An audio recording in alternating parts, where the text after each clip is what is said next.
Good afternoon, everybody. Uneducated Economist here. So in today's video, we are going to be talking about the July rate cuts. Many people have it in their understanding from their, information that they have taken in from the communications given by the Federal Reserve, that there is somehow this communication of commitment to an interest rate cut that has not been necessarily communicated out there in a way that it has committed themselves to that rate cut. Am I getting that right? People think that the Federal Reserve is stating that there is going to be some sort of rate cut coming into the future. Like many Fed officials have come out saying, hey, we got a weak labor market and inflation isn't running as high as it had been, previously anticipated. And so the need for elevated interest rates is no longer there. And that here very soon we're going to see interest rate cuts coming into the future. And this is what a lot of people are thinking. And this is what a lot of people have interpreted from the communications that they are now getting from the Federal Reserve itself. And now when I hear these things and I listen to other people interpret what it is that's being communicated out there, I think to myself, man, if they only knew the credible threat theory, if they can incorporate the credible threat theory into their analysis of what it is that's being stated out there from the Federal Reserve as far as where they are positioned in order to deal with monetary policy, most people have no idea that the neutral interest rate is the main focus. Most people have no idea that there's a neutral interest rate that even exists out there, that the Federal Reserve is very much in tune to in order to create an environment that is either accommodating or restricting. See, many people don't realize that when the Federal Reserve elevated the Fed funds rate to make the economy less, or to make the economy more restricted, the elevated interest or the elevated inflation rate started raising the neutral interest rate. Now, as the economy became less restricted and was appearing to be resilient, nobody could quite explain it. Nobody understood what it was that was taking place out there. However, the credible threat theory that I had developed over the last few years as I was reading through the Federal Reserve's monetary policy and realizing that communications was far more important than their actions, it dawned on me that most people still have not picked up on this. And that they are listening to the Federal Reserve, and then that communication that they are listening to is the monetary policy within itself. When they talk about it as if the monetary policy is going to occur later. But the monetary policy is occurring the moment that they get the information, regardless of the action. And that is so important to understand. I can't believe how many people are missing this. Like, I'm even watching videos recently by guys that I know personally, who I've had conversations with, that the rebel capitalists are doing videos right now, and they are misunderstanding the neutral interest rate and how really restricted the economy is in position of the Fed funds rate in relation to that neutral interest rate. So many people don't get it. They don't see it. So now I look out there and I think to myself, man, is the economy as restricted as a lot of people think it is? And if it's not as restricted, what would be some of the signs out there of a less restricted economy and not necessarily be like outwardly stated? Like, what would some of the signs be of a less restricted economy? Right? Elevated stock market, maybe one, right? Housing market seems to be somewhat at a position in which that, as everybody was thinking, there was going to be this horrible crashing of the housing market. The housing crash was a slowdown in sales. Well, that slowdown in sales, if the interest rates come down, you're going to start seeing that pick up. Well, the crash in the housing market from the sales, I believe we're somewhere in the bottom. I mean, how much less can they really get? And the built up of people who are motivated to buy a house who simply cannot afford one right now would all of a sudden present themselves with a lower interest rate if we were to go into the future with a mortgage rate that was more accommodating to the buyer. Like, what I'm saying is, like, the housing market is incredibly restricted right now. How much more restriction is going to come to the housing market? I mean, if this is like as restricted as it's going to get, or is it going to get worse? Well, with the idea of lower interest rates coming into the future, I can't imagine that the sales are going to deplete or come down when you go into a lower interest rate environment. Right? See, this is where I'm kind of getting at, is that most people are seeing this in such a way that they feel that the problems that are faced from the economy due to an elevated Fed funds rate are not, these people are not taking into consideration that an elevated inflation expectation is actually creating a less restricted economy. And if the inflation expectation falls, the neutral interest rate will fall as well. Now, if the neutral interest rate comes down and the Federal Reserve truly does not want to be more restrictive, then they would lower the Fed funds rate in conjunction with the falling neutral interest rate, and essentially they will be sitting in a position that's neither accommodating nor restricting the economy anymore. Right? People will look at the Fed lowering interest rates saying, oh, look at them, they're accommodating or making the economy more, I don't know, what do I say, looser, easier money policy. But ultimately what they would be doing is following the neutral interest rate down. They're neither doing increasing or decreasing. Not very many people are going to see it that way. They're going to watch the Federal Reserve cut interest rates and they're going to say, oh, look, they're trying to ease into the economy or make the economy easier, less restricted. And I'm thinking to myself, well, that's in relation to the neutral interest rate. If the neutral interest rate is falling and they drop the Fed funds rate, they're not going to make the economy any more, accommodating or even less restricted. It'll stay in the same position.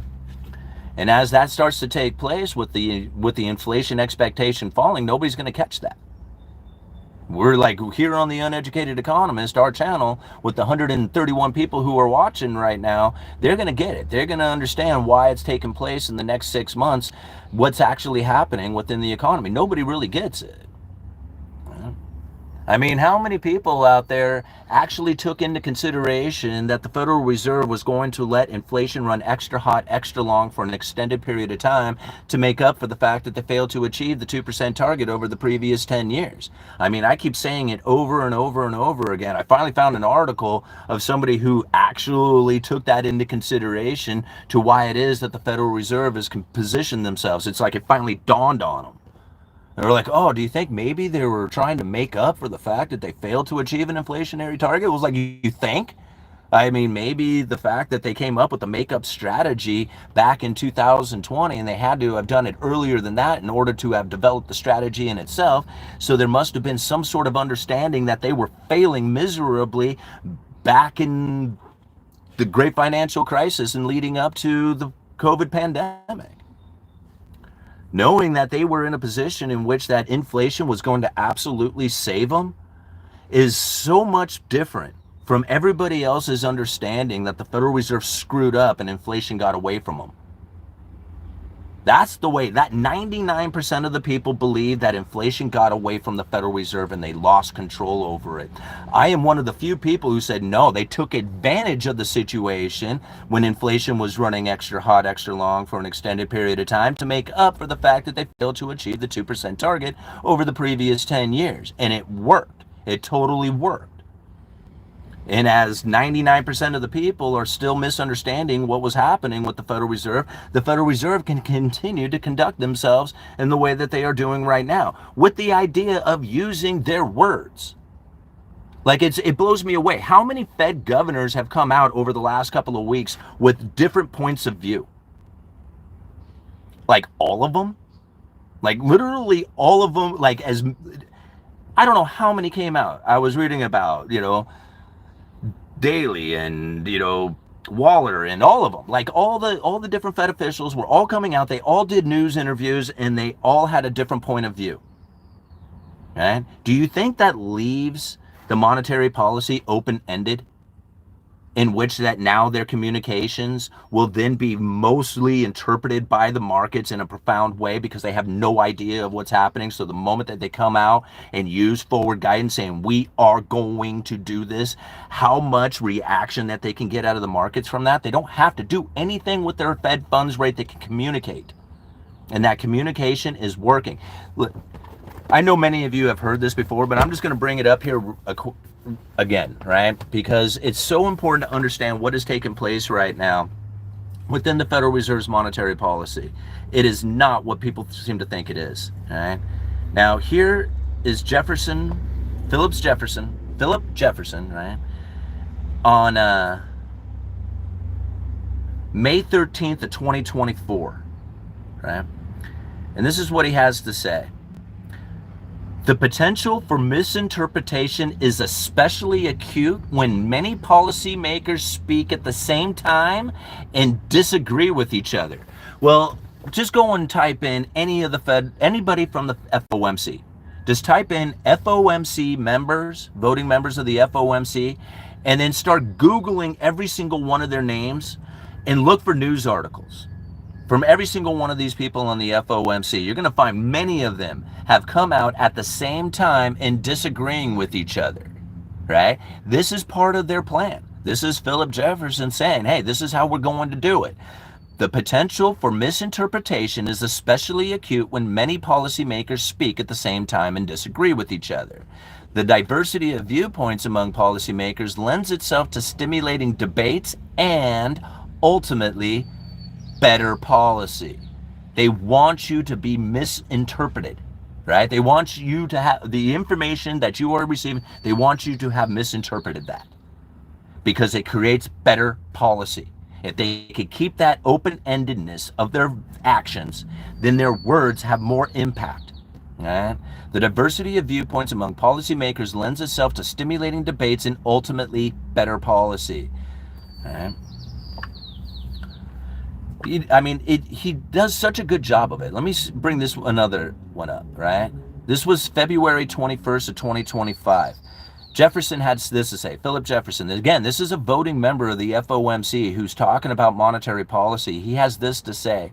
High-frequency asset price data and high-frequency central bank communication data.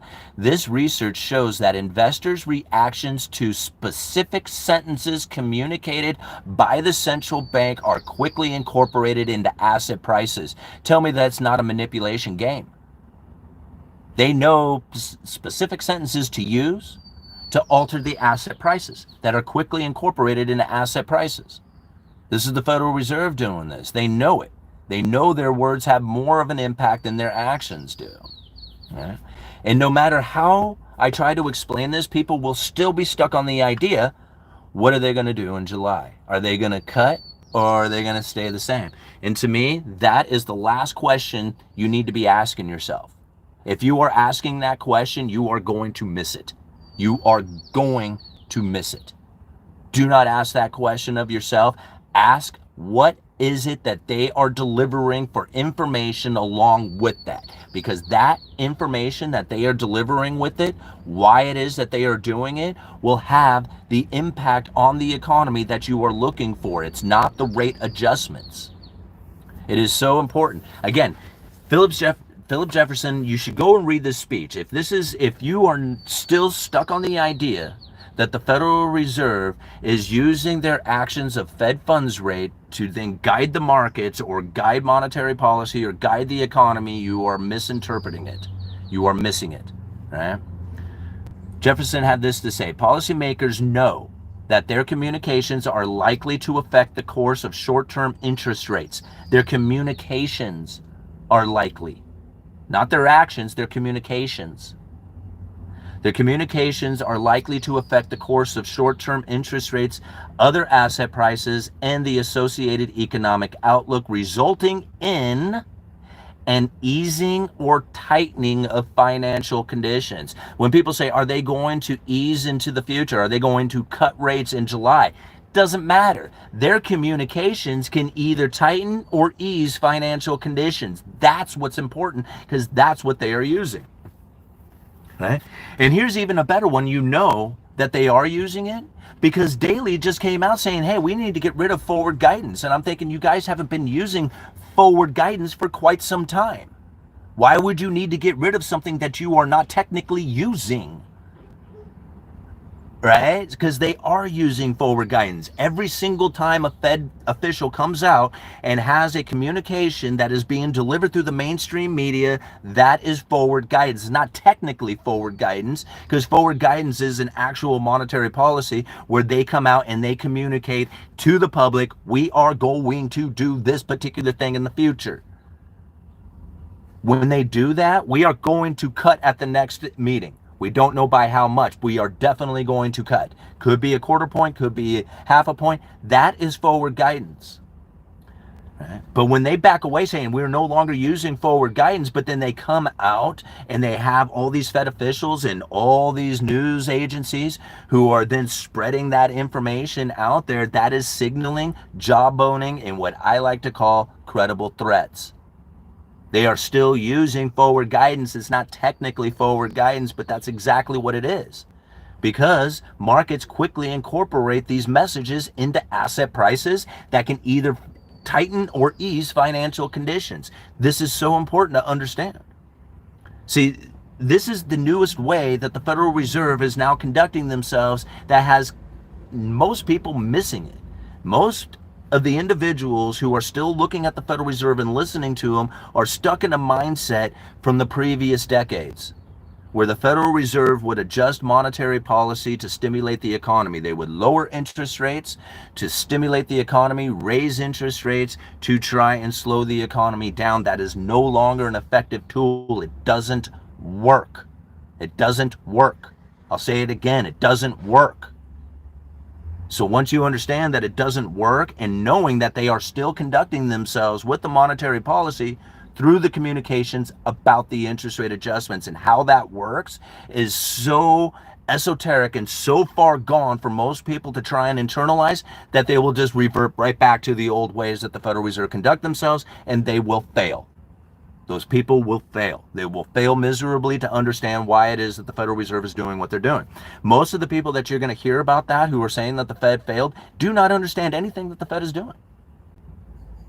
They understand what the Fed is doing in a sense that how they conducted themselves from the previous decades, but they do not understand that the monetary policy had shifted. It shifted from actions to communications.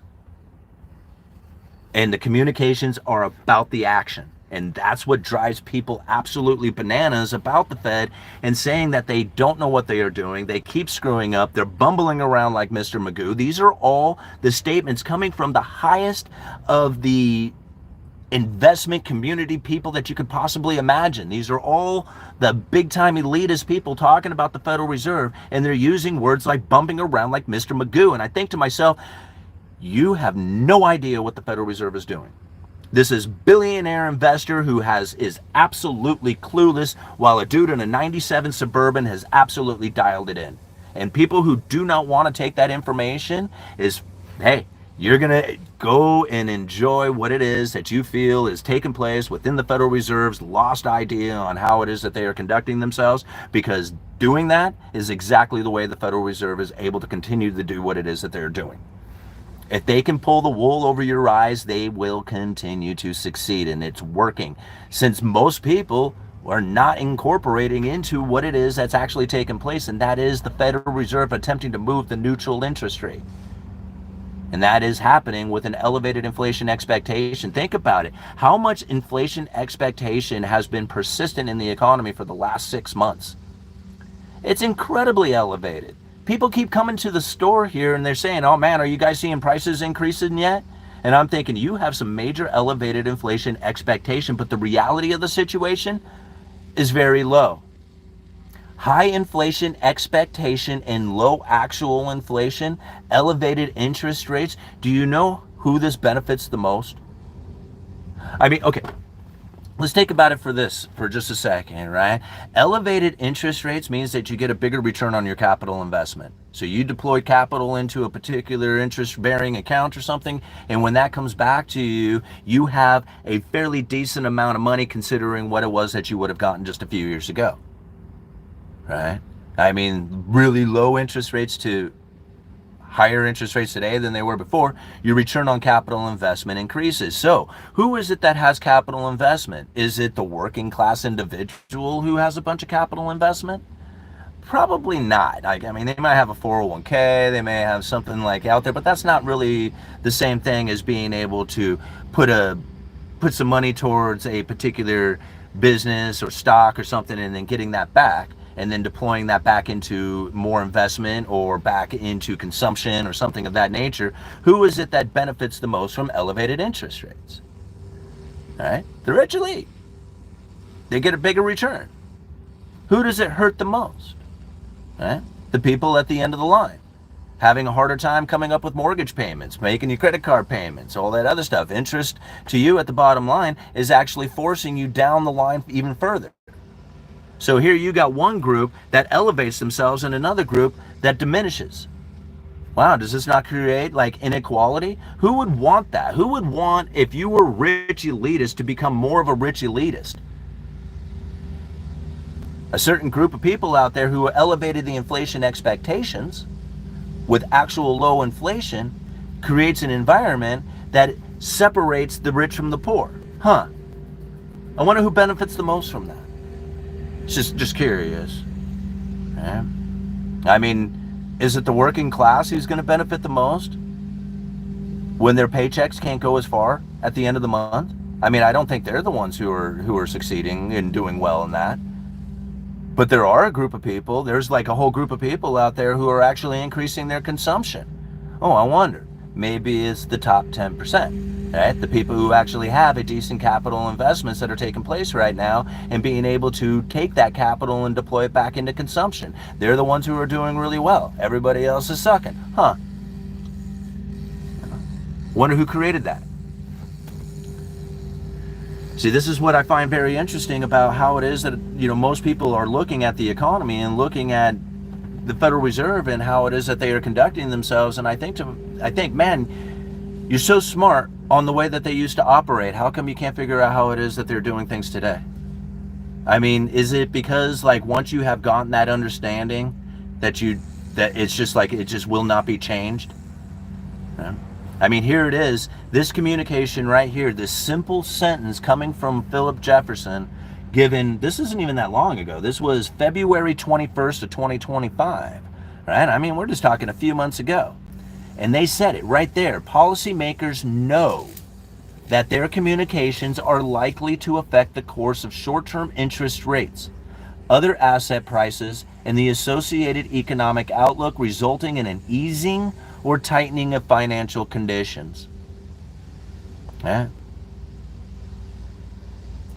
Here, let me read it on. Let me read it a little bit further because it's good. It goes there. It says, therefore, policymakers have always paid close attention to what they say. Well before the market participants started applying artificial intelligence tools to the central bank communications. See, they knew. If they communicate it out there a particular way, people are going to interpret it in a certain way, and then that will have a result into the conditions of either easing or tightening. They don't have to adjust anything. They don't have to move the Fed funds rate. They have to put the communication out there, and they have to be in a way that you are going to receive it.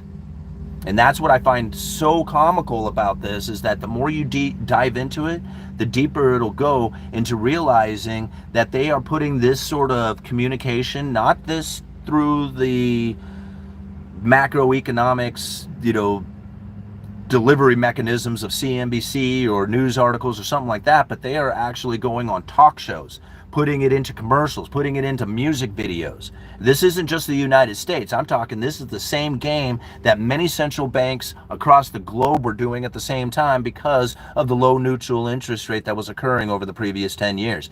They all work simultaneously together to elevate the inflation expectation, to pull the neutral interest rate ever higher, and to regain their monetary policy, which is essentially now the communications about their interest rate adjustments.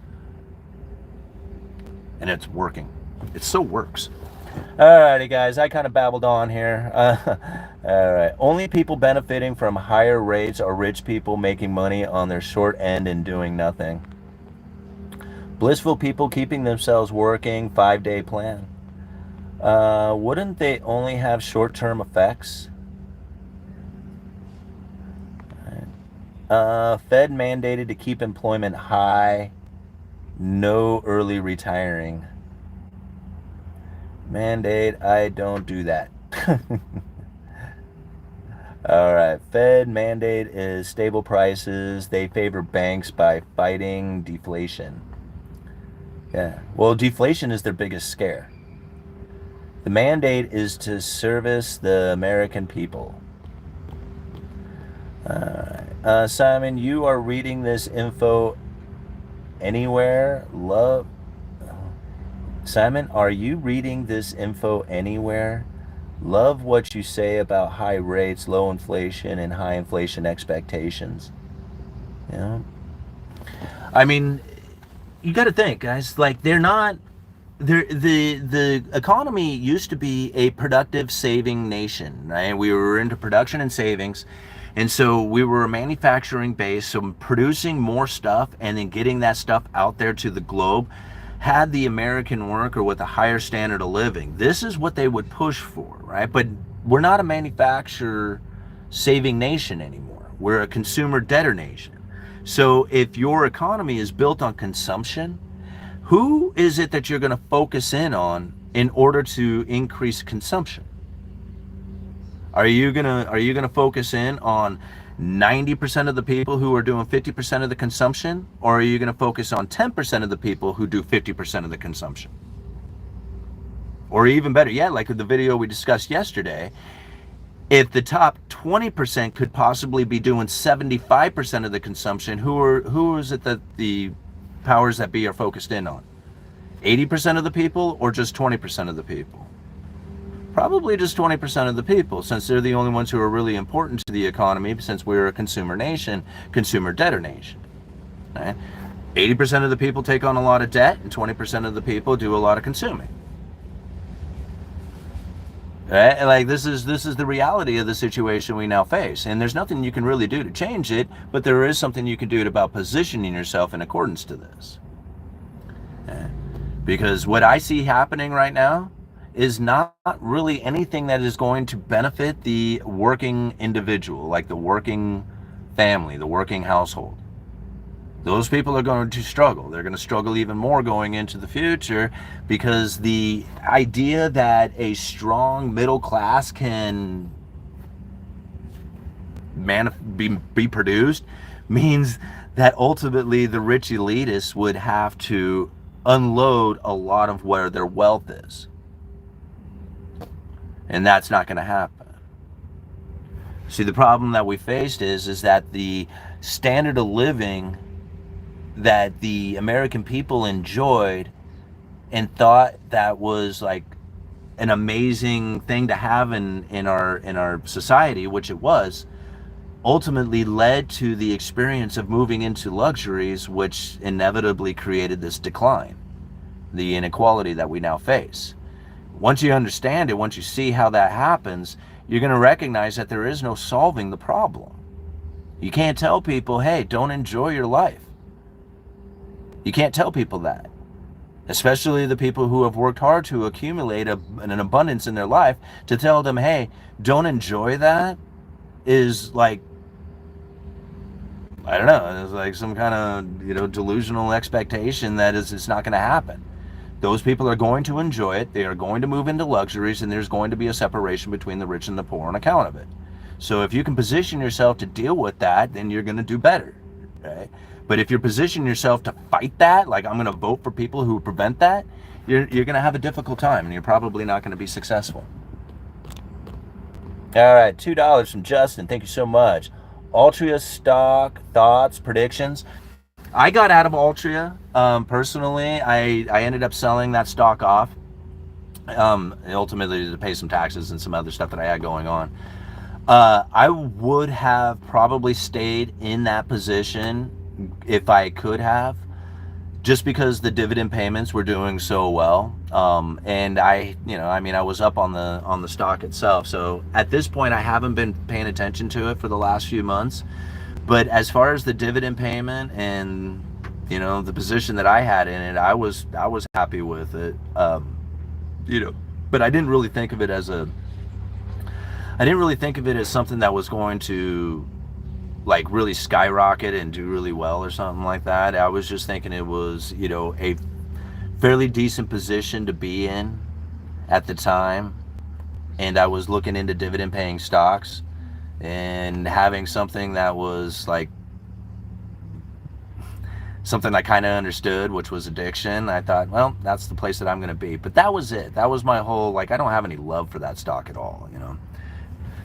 Anyway, right now I'm taking on a different position in things, and I kind of told you about that the other day. We'll talk about it more later. Nice to meet you in the rest stop bathroom the other day. That's so funny. Right on, Gunner. Cool.